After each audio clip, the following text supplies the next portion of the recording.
자, 프랑스 혁명 들어가겠습니다. 프랑스 혁명은 이제 어떤 배경으로 얘가 전개가 됐냐면요. 일단 그 사회 자체가 굉장히 모순이 있었어요. 자, 모순이라고 하면은 문제점을 말하는 것이고, 어떠한 모순이 있었냐 하면 우리가 이것을 구제도의 모순이라고 하는데요. 구제도라고 하는 것은 신분제도가 굉장히 문제점이 많았다. 그러니까 사회 체제 자체가 문제점이 많았는데, 특히나 이렇게 피라미드가 선생님이 이렇게 그려놨는데요. 1신분이 성직자들이고 2신분이 귀족인데 전체 2%밖에 되지 않지만 굉장히 많은 토지와 높은 관직을 독점적으로 쓰고 있었고, 대다수의 3신분들은 전체 98%인데 이 제3신분들이 무거운 세금과 공납이라든지 여러 가지 의무가 많았어요. 그래서 이제 굉장히 불만이 많이 있는 상태에서 이 3신분들 중에서도 시민계급이라고 하는 계층이 이제 성장을 하게 돼요. 시민계급을 우리 프랑스 말로 부르주아지 라고 하는데, 이 시민 계급들이 이러한 신분 제도를 날카롭게 비판하면서 이제 세력을 키우기 시작했어요. 이 시민 계급들은 계몽 사상과 미국의 혁명의 영향을 받아서, 계몽 사상과 미국 혁명의 영향을 받았다는 거, 어쨌든 혁명적인 거는 뭔가를 뒤집어 엎을 수 있다는 생각을 하게 되고, 계몽 사상이라는 거는 뭔가를 바꾸자, 일깨워야 우리가 깨어나야 된다, 깨달아야 된다 하는 사상이거든. 그래서 이제 비판적인 시각을 갖게 됩니다. 그러면서 이제 혁명이 전개돼요. 전개의 첫 번째 3부회 라는 것이 이제 소집이 되는데요. 이 3부회라고 하는 것은 이제 신분이 지금 1, 2, 3신분이잖아. 그치?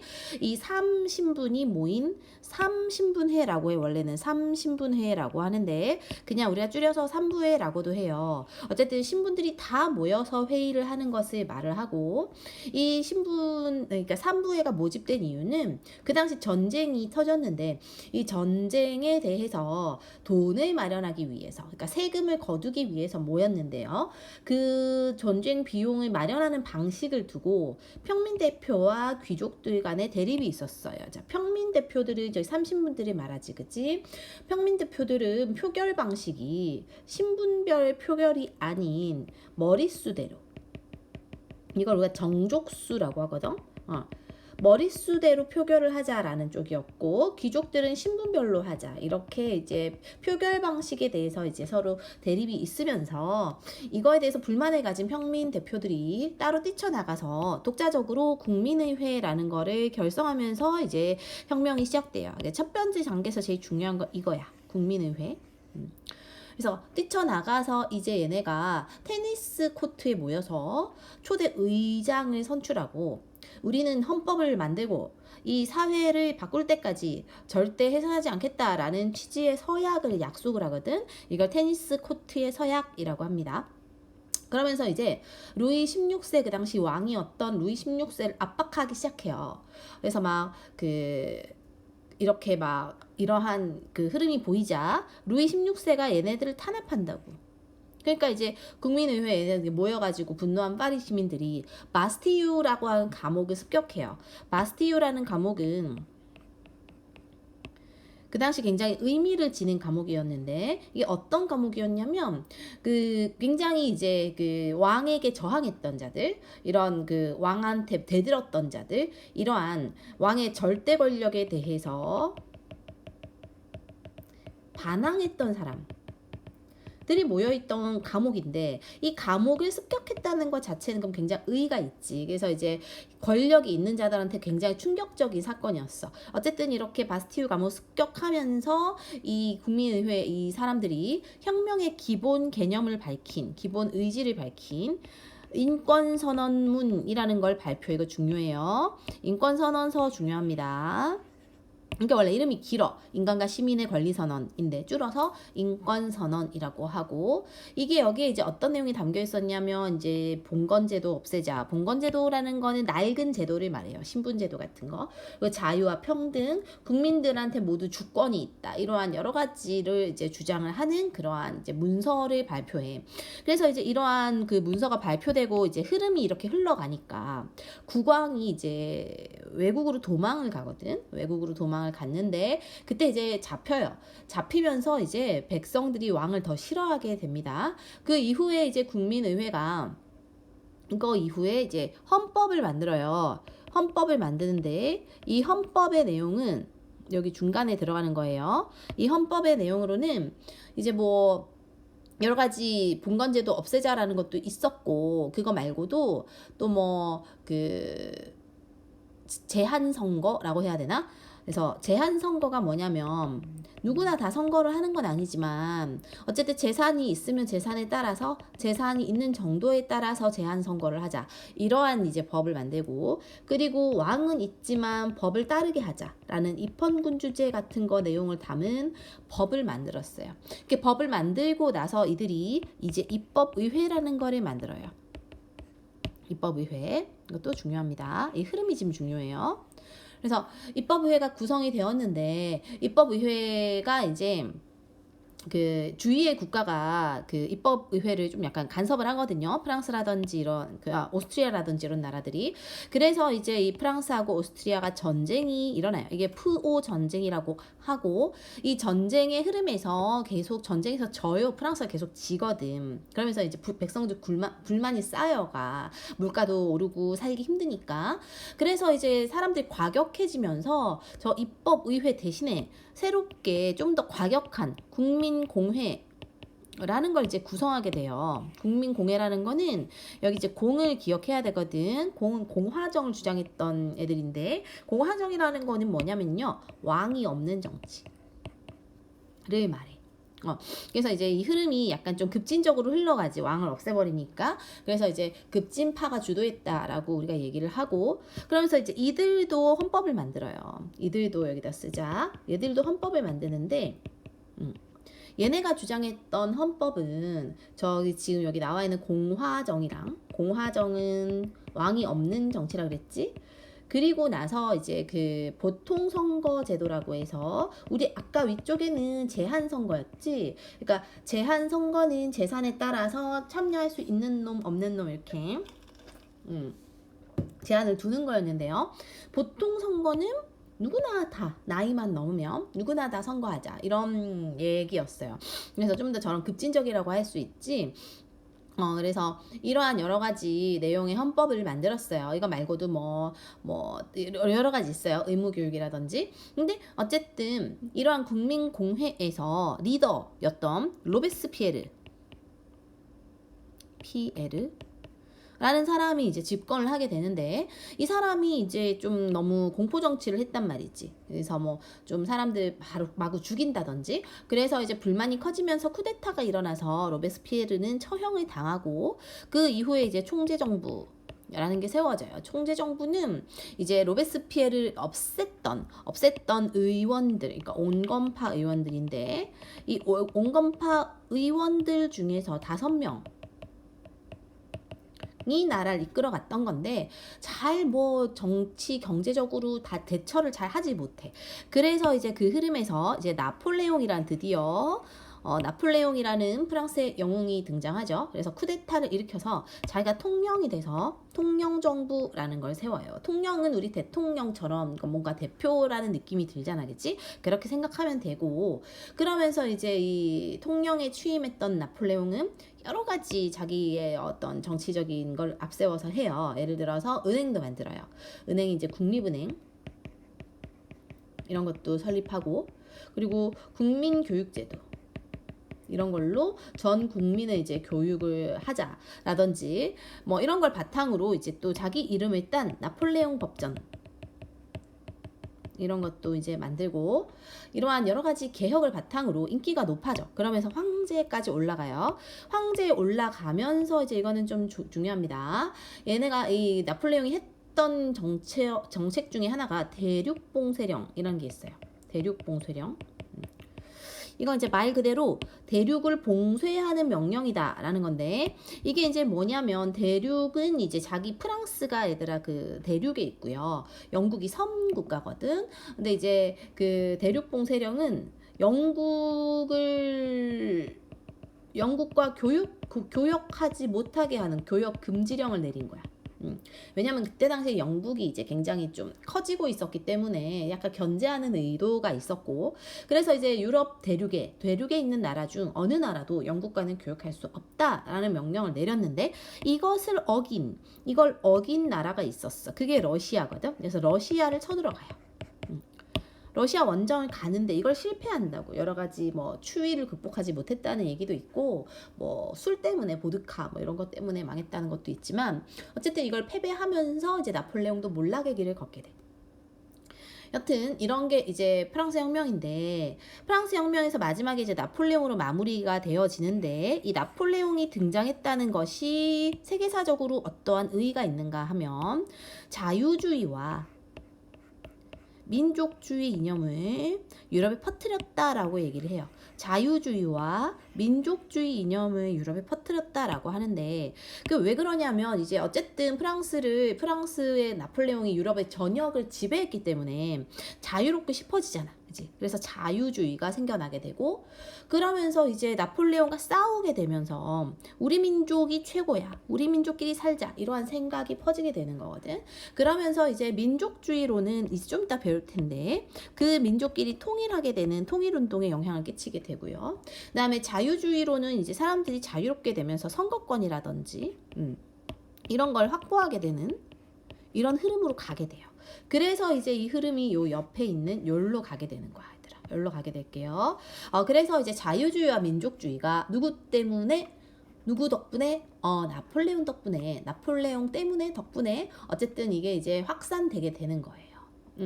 나폴레옹이 몰락한 이후에 유럽 각국은 이제 서로 회의를 하게 돼요. 이걸 이제 오스트리아 빈이라는 곳에서 회의를 하게 돼서 우리가 이걸 빈 체제라고 하는데, 빈 체제 또는 빈 회의라고도 해요. 어쨌든 이것을 이것을 빈에서 다들 회의를 했던 이유는 옛날 제도를 유지하자라는 목적이 있었어. 이게 무슨 소리냐면, 권력이 있는 자들은 지금 이러한 흐름이 싫은 거지. 자유로운 분위기, 뭔가 신분이 없어지는 분위기, 이런 게 싫어요. 그래서 옛 제도를 유지하자라는 쪽으로 이제 합의를 하게 되고, 그 체제를 우리가 빈회의 체제, 빈체제라고 해요. 그냥 빈체제로 그냥 기억하는 게 더 좋을 것 같아. 어쨌든 이렇게 흐름이 흘러가는데, 그랬지만 어쨌든 자유주의 운동과 민족주의 운동이 일어나서 여러 가지 대항하는 흐름이 생겨요. 그러면서 이제 이 철저히 탄압하는 흐름으로 이제 가게 되는 거야. 그리고 이러한 가운데에서 이제 그 여러 가지 자유로워지는 운동이 생겨나는데요. 첫 번째는 이제 여기 쓸 데가 여기 없네요. 여기다 쓸까요? 그래서 첫 번째는 이제 그리스가 독립운동을 하게 되고, 그래서 그리스가 독립을 하게 돼. 오스만으로부터 독립하게 되는 흐름이 이제 생겨나게 됩니다. 어쨌든 이게 자유주의 운동의 영향이었다라고 우리가 이해하면 될 것 같아요. 그리고 이제 여기서는 정리해야 될 것이 이제 두 가지 흐름으로 가야 되는데요. 선생님이 지금 초록색으로 쓰고 있는 거, 얘하고 얘는 프랑스의 자유주의 운동이고, 나머지 여기 지금 노란색으로 체크하고 있는 애들이 영국의 자유주의 운동이야. 그래서 이제 프랑스 따로 영국 따로를 할 거고, 이걸 묶어서 쓴 이유는 전체적인 흐름은 이렇거든요. 그래서 이렇게 해서 정리를 한 건데요. 먼저 이제 프랑스에선 어떤 자유주의 운동이 생겨났냐면, 빈 회의 체제로 구 제도가 유지되자라는 쪽으로 흐름이 흘러가면서 샤를 10세라는 왕이 다시 정권을 잡게 돼. 근데 이놈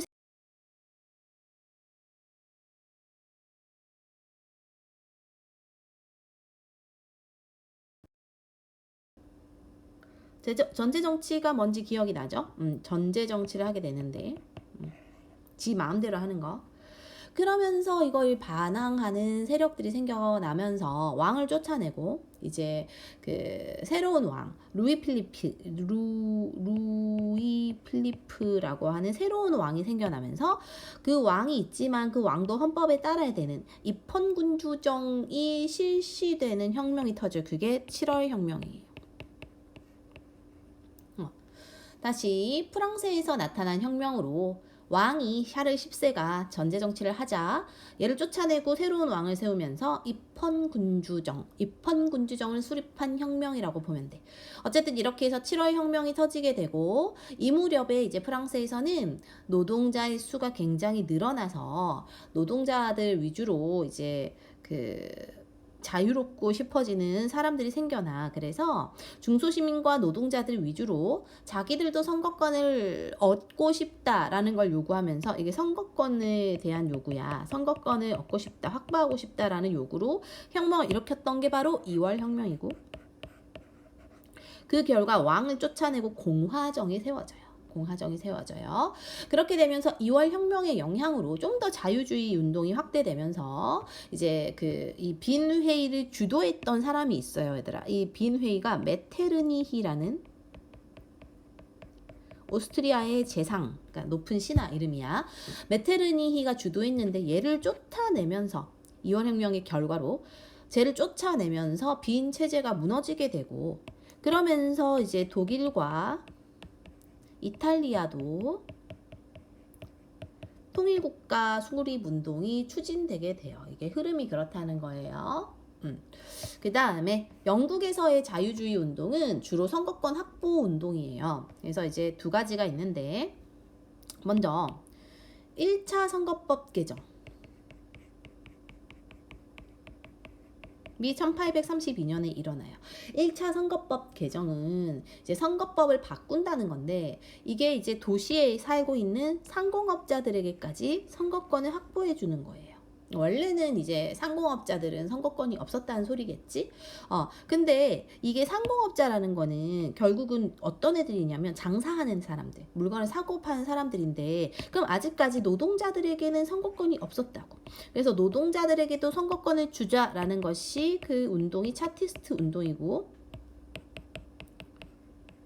차티스트 운동의 결과로 이제 노동자들에게도 선거권이 확보되게 돼. 나중에 지금 바로는 아니고 그래서 이제 차티스트 운동으로는 이제 인민헌장이라고 하는 문서가 좀 중요한데요. 이거와 같이 나온다라는 거를 우리가 기억하면 돼. 자, 이 흐름이 자유주의 운동의 흐름입니다.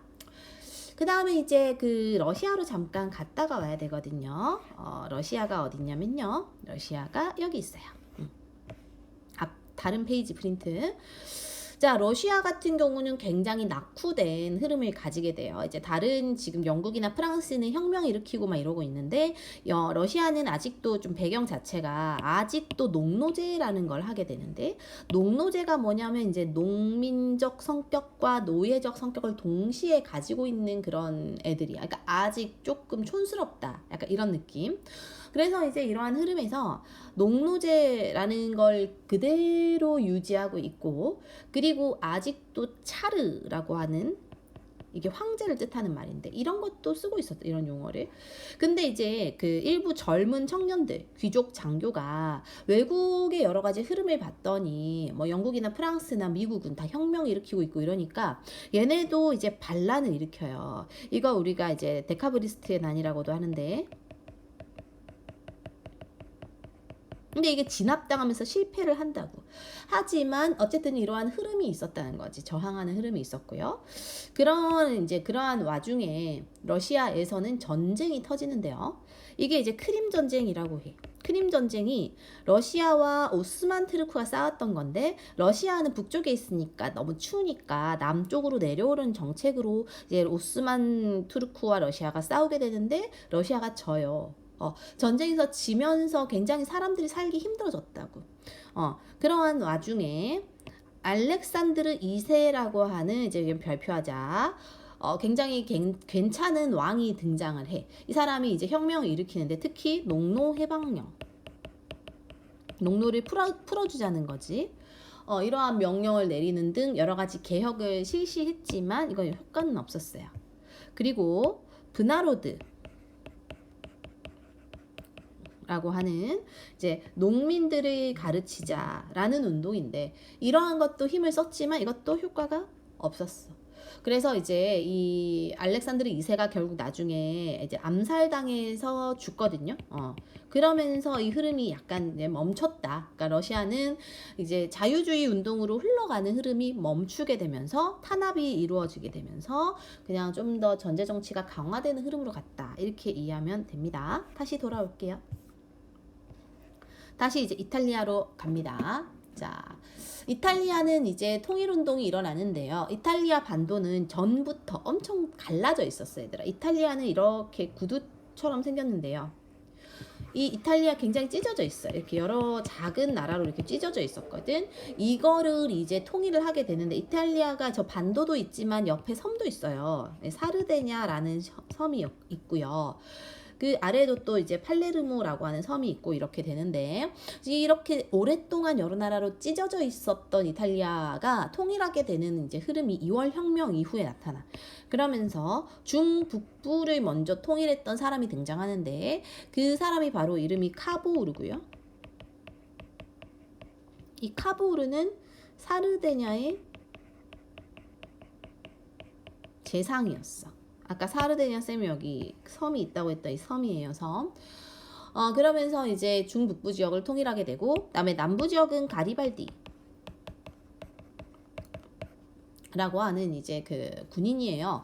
그래서 이제 남쪽을 통일을 하게 되면서 이 가리발디가 자기가 통일했던 땅을 다 그 카보우르한테 사르데냐의 왕한테 갖다 바침으로써 이제 통일을 하게 돼.